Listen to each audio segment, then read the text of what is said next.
waa la sheegay arintii la yaab lu noqotay saas ay tahay gabadhaasna 2 sano isla soconay waxay iga jeclaatay nin oday oo Mareykanka ka imaaday oo lacag leh lacag iga raacday aan saas ay tahay lacag in muddo soo shaqeynay lacagta muddo shaqeynay wax badan shaqeynay adoo lacagtina waa waay idina waa guriga waadi. Assalaamu alaykum wa rahmatullahi wa barakatuh. waxa qadka loogu jiro Ibrahim Abdimalik oo ah qof xalay ee ku dhacday dhacdo aad u yaab badan xanuun badan aan u baahnayn sheeko badan laakiin qof walba uu dareemi karo qalbiyan. Ibrahim marka hore waa kaaga mahadcelinaynaa waqtiga aan siisay waxaan jeclaan lahayn soo dhawow inaan la wadaagtid qisadaada qaabka ay wax u dhacday iyo dhacdadii xalay sida ay u dhacday. Malik oo joogo Muqdisho caday waa wiilkii xalay ee qisadan ku dhacday. qisadan waxa dareemi karo qof jecel lab soo maray ama qof maxay lahayd saac amal oo soo dhacday xanuunka aan caaw dareemi karo ma fahmin walaal. marka haddaan qisadan ku sheego waxay saan u dhacday gabar isla soconay muddo 2 sano is jeclaanay waxa ku balanay guur ma fahamtay gabadhii markii ay muddo isla soconay kalsooni weyn naga dhaxaysay jacayl oo dhab naga dhaxeeyay ilaahay haduu ku roon yahay gabadhii ani iyada waa balanay December inaan is guursano gabadhii iyadana arinta guurkeena isku diyaarinaysay ana dhankay wax walba waa dhameeyay waa qarashkii wax walba cid xitaa u hormariyay waa heshiiskii wax walba waa dhaceen kaliya waxa sugeynay bishaan dhaxdeeda inaan is guursano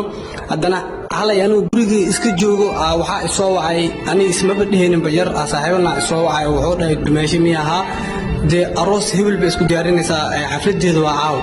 ani waan nahay xaafada joogay meel wax ka bilaw fahmi way waan soo baxay seeloonka lagu qurxinayo gabadhii imaaday markaan arkay arintii markuu waa filiwaysan waa yani waa maleysan waa sida wax u dhacayaan sida maleynay gabadhii markaan arkay gudaha ku jirto waxa rabay ani inaan ku dhago gabadhii qabta la hadlo wax walba aad dhimaysiyo ajalkeen heerku mar aad tusiyo marka ani markaa meesha tay gabadhii arkaybo meesha ku mirbeela waan dhacwa sooxe arinta marka ani xitaa ma ogeyn 3 mar meesha ku socdaa leedahay yarkaas saaxiibanaha ii sheegay ma fahantay inta xitaa waxa ii siidar lacagtii iyo wixii dhan waa dhiibay wax walba waa hormariyay gurigayga wixii dhan waa diyaariyay ma aqaan hadana saasa laga galay saaxiibkeeyo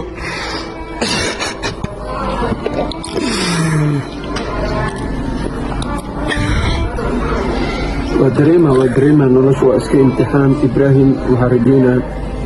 in safarkan ku guuleeyo waana dareemaa dhacdada xanuunka badan qof walba dameer lehna uu kula dareemaya. Ibrahim kadib maxaa dhacay qisadaas markay dhacday xaaladaas meeshaas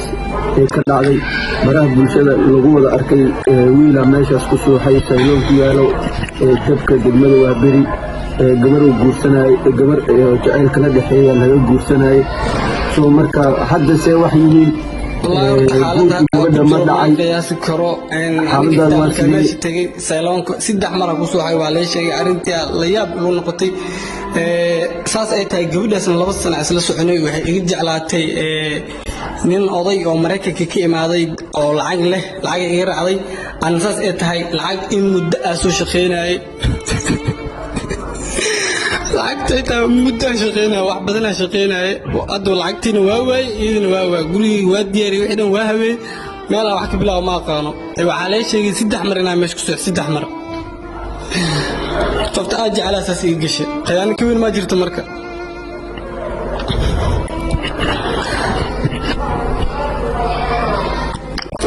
Ibrahim waa dareemayna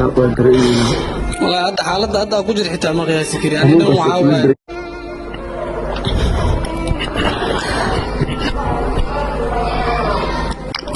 Ibrahim waa dareemayna wala hadda xaaladda hadda ku jir xitaa ma qiyaasi kari ani dhan waxa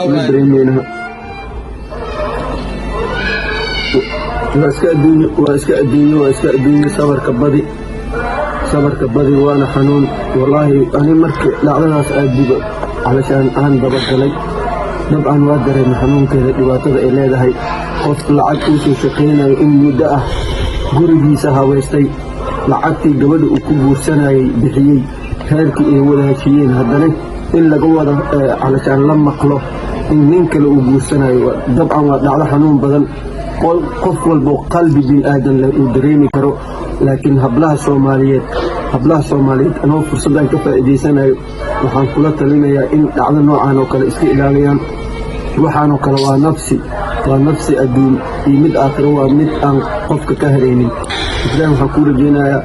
nolol wanaagsan oo farxad badan dulqaadkaaga inuu guul ku gaarsiiyo ku rajeynaya qof la balamaan ee waqti liishiyaan kadib markii wixii ay diyaariyaan haddana ee xariirka lacag leh ama ninka lacag leh ay raacaan walaa ana xalay markaa maqlay waan naxay yarkan saaxiibanaha ii sheegay meesha ku sooxay 3 mar meel bare wallahi meela wax ku bilaw fahmi waa xaalad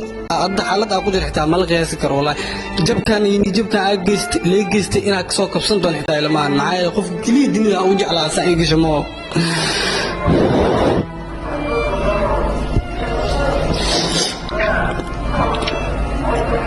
إبراهيم ودريمينا وقتي إلى عيتك بحي إبراهيم منو عددي كرتا منو شيء كرتا قرش كابحي